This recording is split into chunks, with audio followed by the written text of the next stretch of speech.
Hi, I'm Danny Boom and welcome to a special episode of Recipe Rehab sponsored by Everyday Health. On this episode, our queen of the kitchen, Chef Mareya, is in the hot seat. She's answering questions from you, our viewers. Why are there different measuring cups for wet and dry ingredients? What's the proper way to chop an onion? How do you core an apple? She's sharing her secret cooking tips and tricks. I've got a couple of cute ideas to share. We use this to make pasta ribbons out of vegetables. Well, it's definitely going to keep the vampires away, right? Showing us how to make a healthy 10-minute meal. I'm going to show you how to make a really healthy grilled cheese. And she'll even unveil what she picks up at the grocery store. Albacore tuna. Oh, tuna. Something that you can always keep stocked that doesn't go bad. All coming up now on Recipe Rehab. No way. Love that.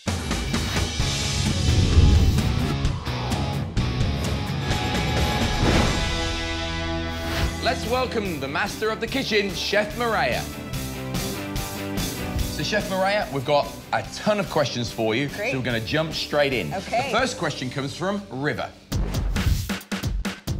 I recently started helping my mom chop onions in the kitchen. What's the proper way to chop an onion?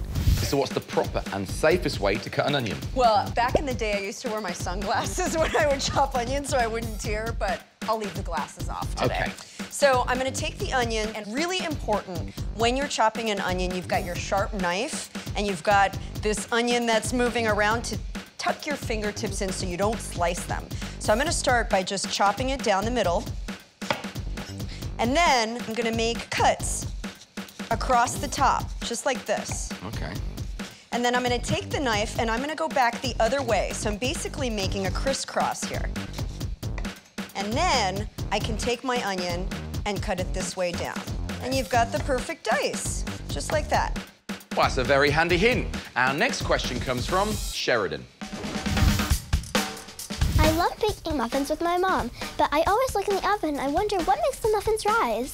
How do our muffins rise? Yeah, it's a great question. Well, they're leavening agents. Baking powder and baking soda are usually what are used in baking to make baked goods rise. So how do we know the difference? Baking powder and baking soda are activated by different things. With a baking powder, it's activated by just hot water.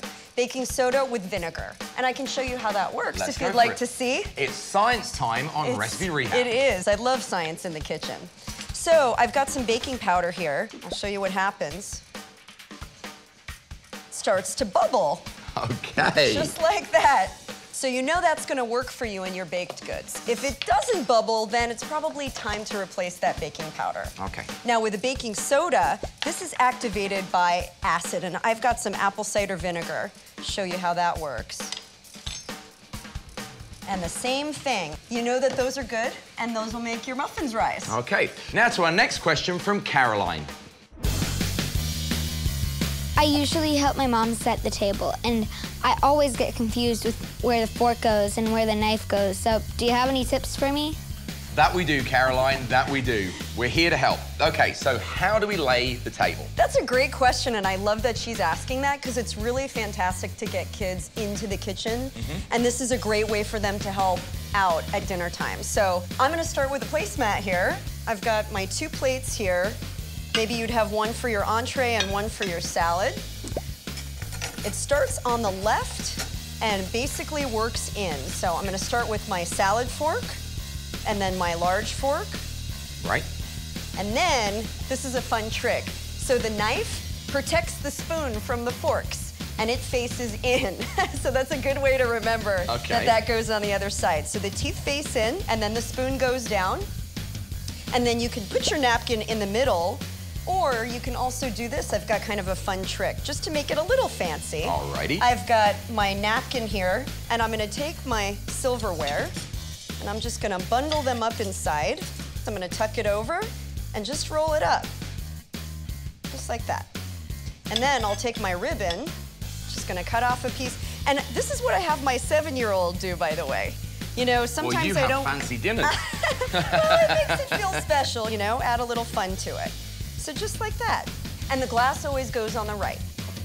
And voila, you've got a cute little place setting. That's beautiful. Okay, so when we come back, Chef Mareya is going to be showing us how to whip up a quick, healthy, delicious 10-minute meal.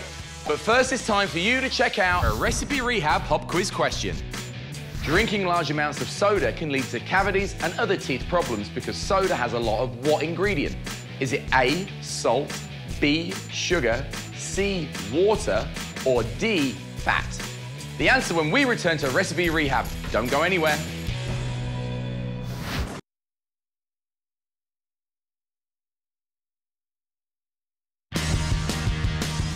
Welcome back to Recipe Rehab. Before the break, we asked you, drinking large amounts of soda can lead to cavities and other teeth problems because soda has a lot of what ingredient? Is it A, salt, B, sugar, C, water, or D, fat? If you said B, you were correct. Drinking soda exposes your teeth to lots and lots of sugar, which then can lead to cavities and other painful teeth problems if you drink too much. Now let's get back to the kitchen. Welcome back to a special episode of Recipe Rehab.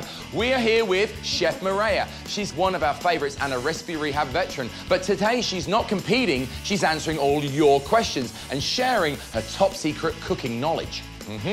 Now, Chef Mareya, are you ready for another question? Yeah, definitely. Alrighty. So let's have a look here and see what Abby's got to ask us. Why are there different measuring cups for wet and dry ingredients? So how do we know the difference between wet and dry measuring cups? Well, that's a great question. I mean, I've got the two here side by side. You've got this one for dry. It's got my measurements on the side, but it's got a flat top. So I can dip it right into my flour here and level it off. And when it comes to baking and you need precise measurements, that makes it really easy to do. Now imagine if I were to pour a liquid in here, it would slosh around and be kind of hard to handle. Now with the liquid measuring cup, I've got my measurements here too. I've got my cups on one side and my ounces on the other, but this has got a spout to make it really easy to handle and incorporate into your recipes. Just like that. And if I'm moving around, it's got this great design here so that I don't mess the kitchen up. All right. Our next question comes from Cassidy. I take my lunch to school every day, and I'm getting tired of the same stuff. Can you give us some healthy ideas for my mom to put in our lunch? You're a mom, you pack a lunchbox every day? This is my dilemma every day, coming up with fun, exciting things and always making them fresh and healthy. So I've got a couple of cute ideas to share. One is, who doesn't like food on a stick? So I'm gonna make a little veggie skewer. Really easy. I've got some Persian cucumbers. I'm gonna thread them onto my skewer here, and you can alternate this with some fresh mozzarella. Look at how cute these are. Yeah. And then some mini tomatoes. I've got almost like a little caprese on a stick. Obviously, I'm watching my fingers as I'm threading this so that I don't poke myself, but when you're done, you take a pair of scissors and just snip that off, so your kids don't poke themselves either. That's a really cool thing. I don't think anybody would be trading that at lunchtime. And then I've got a little dressing on the side so they can dip. Isn't that cute? Right. So you put those into your lunchbox and they love those. Okay. And it's easier than eating a salad. Sandwiches are great because they're simple to make, but you know, we gotta make it a little bit more fun. So, little heart-shaped cookie cutter. You just take that in and press it right into your bread. Cookie cutters are not just for sweets. We can make a fun, fancy lunch with that. Yeah, and I've also got, look at how cute this is, a cute little parfait. I've got my mason jar here, and I've layered in low-fat granola with fresh strawberries and some Greek yogurt on top, and just serve it up with a spoon. So you've got some really fun ways here to class up the lunch. I think it's really cute to also just put in a little love note and let them know that you're thinking about them, because preparing food like this for your kids too is showing that you love them. Absolutely. Well, some great tips there, and especially from a mom. Our next question involves an entire recipe for people who are on the go. This one comes from Markus. I love grilled cheese, but my dad always says there's too much butter and cheese on it. Is there any other healthier ways to eat my grilled cheese? So, this brings me to my favorite part of this whole show. The 10-minute cooking challenge. We're gonna give you 10 minutes to make a healthy meal. So we're gonna put 10 minutes on the clock, all right? And I'm gonna count you down from 3, a 2, a 1, and away you go. I'm gonna show you how to make a super simple, really healthy grilled cheese. And I'm gonna start with a pesto. Right and on. I make my pesto with spinach to add more nutrient value in there. And I'm gonna clean it with the Eat Cleaner product because I wanna get all of the stuff that shouldn't be on there off. We don't want that in our food. Then I'm gonna add in some vegetable stock. Into pesto? So that I don't need as much oil. Okay. Let me process that. And then I'm gonna add in sun-dried tomatoes. Alrighty. some pine nuts, garlic clove in here. I've just sliced that up a little bit. And then I've got some shredded Parmesan here. What I'm gonna do now is I'm just gonna get my pan going here. I'm just gonna add a tiny bit of olive oil. And then I'm gonna take my pesto, spread that on my bread. And it's gonna give it a lot of flavor, so you don't need to add as much cheese on. So you're using mozzarella on a grilled cheese? Yep, I've got my low-fat mozzarella, and I'm just gonna So really, all the flavor comes from your pesto? It does. Right. Flavor and the vegetables. And are you using whole wheat bread here as well? I am. Chef Mareya has made us a healthy grilled cheese sandwich in our 10-minute challenge. Yep, we're done. It's nice and toasty. So, Danny, you've got the perfect healthy meal in less than 10 minutes. Awesome. Okay. When we come back, we're going to explore more of Chef Mareya's secrets. And she's going to show us some of her favorite gadgets and lots more. So don't you go away. See you soon.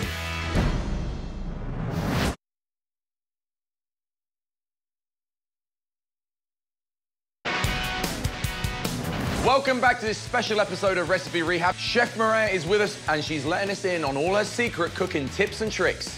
We're having a great time and you guys are asking the questions, so let's get another one right now. Here comes one from Kenya. So I love chips and salsa, but rumor has it chips are unhealthy. How do I make my favorite snack a little bit more healthy?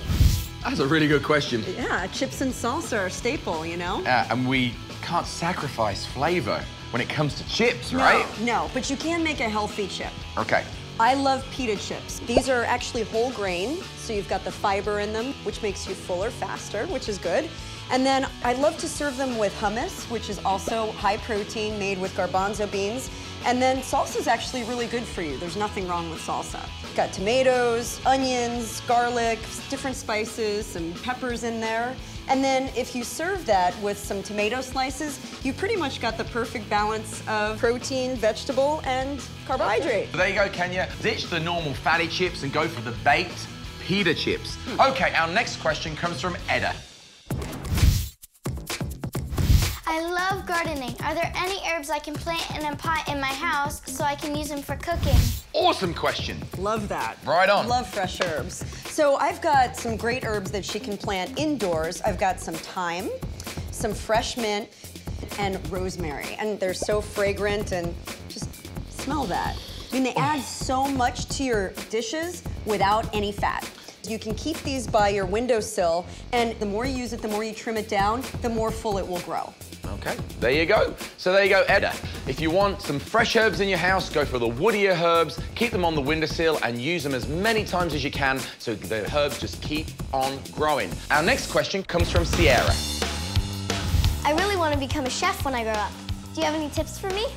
Any tips? Yeah, I learned how to cook with my grandparents. Actually, my grandfather was a huge influence. I think it's really great when kids can get into the kitchen, start playing, having fun, watching, tasting, being a part of the action, and then go for it. Follow your dream. And when you were Sierra's age, did you have like a part-time job in a cafe or a diner or anything? I did. I worked in restaurants. I worked with a caterer. I watched Julia Child all the time. I mean, she was like my idol. So I guess in summary, watch the shows, read the books, get a job, stay in school. Okay, our next question comes from True. How do you core an apple? Coring an apple is really easy. You're just gonna take your apple, slice it down the center, just like that. And then one of my favorite kitchen gadgets is a melon baller. So I'm gonna take that and I'm just gonna scoop out the seeds. Just like that. How cute. Easy. And you've got that left. And then I'm just gonna take my knife, cut the ends off, like this. And then I can go to town with slicing. So the melon baller is one of your favorite kitchen gadgets. Do you have any others? I do. I happen to have them right here. In How fact, convenient. I have a steamer basket. Wow. And this is great because this will work with pretty much any size pot. Okay. And steamed vegetables are fantastic because you don't need any oil and it keeps them still nice and crispy so they have a bite. Okay. So I love that. And then a peeler. Now I don't use this to just peel my vegetables. I make ribbons out of them. Oh. So instead of pasta, for example, we use this with zucchini, carrots to make pasta ribbons out of vegetables. Love that. Absolutely. You can also use it for peeling chocolate. Anything needs a peel or a curl, the vegetable peeler is there for you to use in the kitchen. And it's also really a great thing to get your kids involved in the kitchen because it's safe. They won't cut themselves with it, and you can get them crafty. Put your children to work with a vegetable peeler this weekend. Okay, guys, when we return, Chef Mareya will show us what go-to items she puts in her basket when she goes to the market. Don't you go away.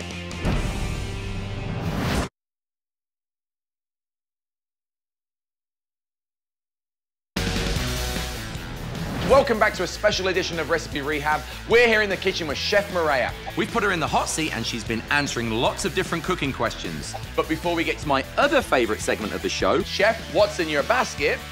We have a couple of more questions from our favorite fans. So, Chef, would you like to see another question? Absolutely. Well, here's one from Emmy. I don't like the way garlic makes my hands smell. Do you have any tips to get rid of that smell? So, Chef Mareya, how do we get the stinky garlic smell off our fingers? It's a great question. Well, it's definitely going to keep the vampires away, right? Absolutely. Well, garlic can be neutralized with two things. The acid in lemons, so you can basically take a lemon and rub it on your hands. Simple as that. Or a lesser known trick, stainless steel. Just by rubbing stainless steel on your hands, that helps to neutralize the garlic smell as well. No way. I bet you didn't know that, did you? Not at all. I hope that sorts your problem out, Emmy. Okay, our next question is from Angelina.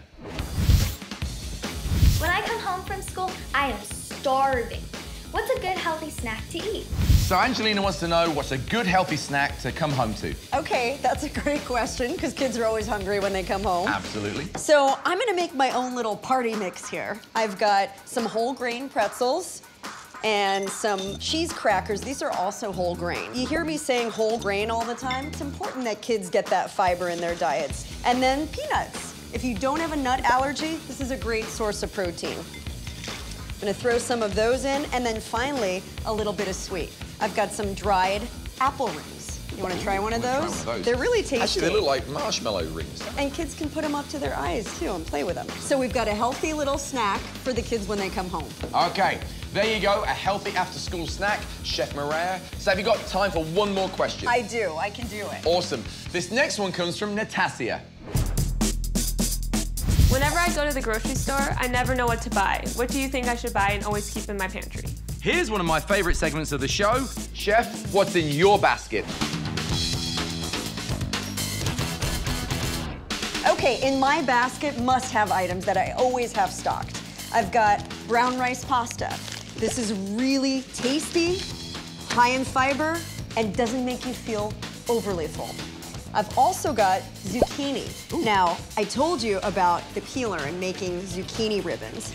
Must have, it's great. I've also got avocado. This is a great source of good fat and adds so much life to a salad. I've also got albacore tuna. Quick sandwich, good protein, again, and inexpensive, something that you can always keep stocked that doesn't go bad. I've also got egg whites. We're kicking the cholesterol out and keeping the egg in. A really good healthy choice. Love these as a healthy choice for an omelet. I also use it as a binder for my baked goods. Oh, okay. And I've got low-fat cottage cheese. This is a really healthy addition to enchiladas, for example, or fillings that would normally take a full-fat cheese. Love that. I've also got a butter alternative. Now this, again, doesn't have any cholesterol, but it still has the full flavor of butter. So it's a really healthy option if you're trying to cut down on your cholesterol. And then Greek yogurt. Non-fat Greek yogurt is maybe one of the most amazing things that anybody can have in their kitchen. You can use it for salad dressing, you can use it for toppings for your desserts, you can put some granola, make your parfaits out of that. It's a must-have. And then, do you know what this is, Danny? This is one of my favorite vegetables. It's fennel. Love the fennel. And the reason I love it so much is it's got so much flavor, texture, and crunch. It's a really fun addition to a salad, but it's also great when you're making different entrees to braise it. So, love the fennel, super healthy, super delicious, and it smells great. And it looks pretty, look at that. You could almost put it in a pot and use it as a centerpiece. You really could. Chef Mareya, that has been great. And unfortunately, we're out of time. If you're looking for even more cooking tips and healthy recipes, then head on over to Recipe Rehab reciperehab.com/TV show. Thanks to Chef Mareya, and an even bigger thanks to you, our loyal viewers, for all your great questions. We hope you picked up some tips and tricks that will make all your meals more tasty, easy, and most importantly, healthier. We'll see you next time on Recipe Rehab. Bye-bye. See ya. Closed captioning and other promotional considerations for Recipe Rehab are provided by